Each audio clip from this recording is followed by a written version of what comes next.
Hi, welcome to our channel. இன்றைக்கி நம்ம சேனலில் ஒரு சூப்பரான கிறிஸ்பியான ஹேஷ் ப்ரவுன் ரெசிபி தான் பார்க்க போகிறோம். இது ரொம்ப டேஸ்ட்டாக இருக்கும்.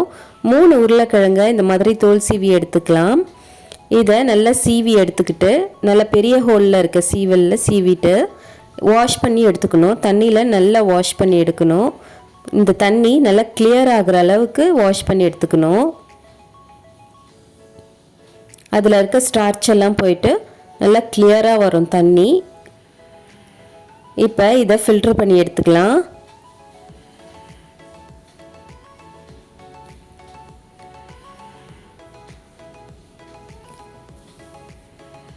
இது தண்ணியெல்லாம் நல்லா ஃபில்டர் பண்ணி எடுத்துட்டு அப்புறம் ஒரு காட்டன் கிளாத்தில் போட்டு நல்லா பிழிஞ்சு எடுத்துக்கலாம்.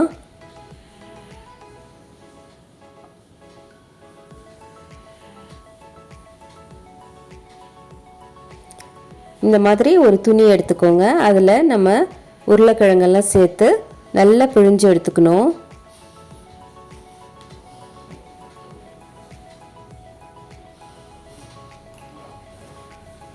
நல்லா அதை ப்ரெஸ் பண்ணி அதுக்குள்ளே இருக்க தண்ணியெல்லாம் நல்லா எடுத்துடணும்.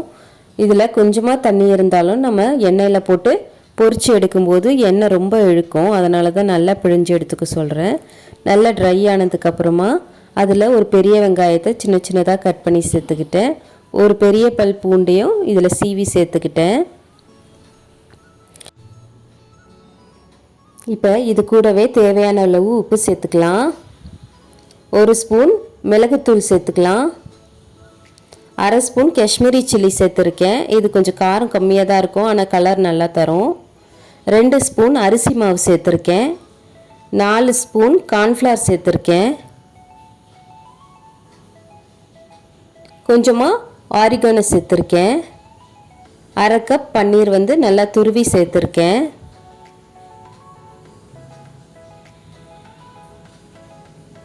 இப்போ இது எல்லாத்தையும் நல்லா பிசைஞ்சு எடுத்துக்கலாம். இதை நல்லா அழுத்தம் கொடுத்து பிசையணும். அப்போ தான் எல்லாமே மிக்ஸ் ஆகி வரும். இந்த மாதிரி பிசைஞ்சிக்கணும். தண்ணிலாம் எதுவும் ஆட் பண்ணக்கூடாது. இதுவே நல்லா தண்ணி விடும்.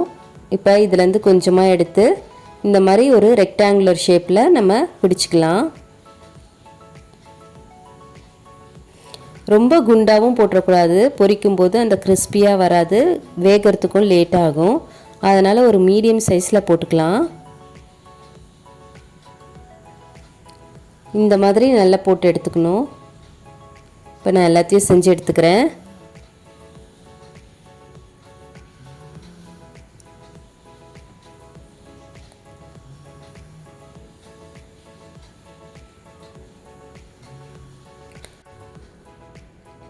இப்போ எண்ணெய் சூடானதுக்கப்புறமா இதில் ஒன்று ஒன்றா போட்டு பொரிச்சிக்கலாம்.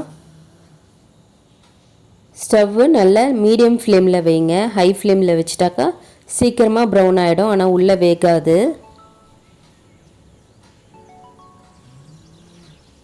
இப்போ 2 சைடும் திருப்பி நல்லா பொரிச்சு எடுத்துக்கலாம். பாருங்கள், இந்த அளவுக்கு நம்ம பொரிச்சு எடுத்துக்கலாம். நல்லா கிறிஸ்பியாக இருக்குது.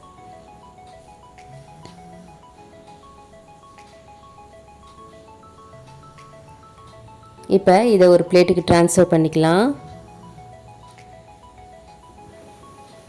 இதை ஈவினிங் டீ டைம் ஸ்நாக்ஸாக கூட நம்ம கொடுக்கலாம்.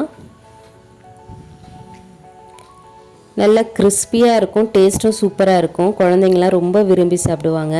குழந்தைங்க மட்டும் இல்லை, பெரியவங்களுக்கும் ரொம்ப பிடிக்கும். கண்டிப்பாக ட்ரை பண்ணி பாருங்கள். இது வெறுமனே டொமேட்டோ சாஸ் கூடவே சர்வ் பண்ணலாம். அப்படி இல்லைனா க்ரீன் சட்னி இருந்துச்சுன்னா அது கூட சர்வ் பண்ணலாம். நல்லாயிருக்கும். கண்டிப்பாக ட்ரை பண்ணி பார்த்துட்டு எப்படி இருந்ததுன்னு சொல்லுங்கள். இந்த வீடியோ உங்களுக்கு பிடிச்சிருந்ததுன்னா லைக் பண்ணுங்கள், ஷேர் பண்ணுங்கள், மறக்காமல் சப்ஸ்கிரைப் பண்ணுங்கள். பாய்.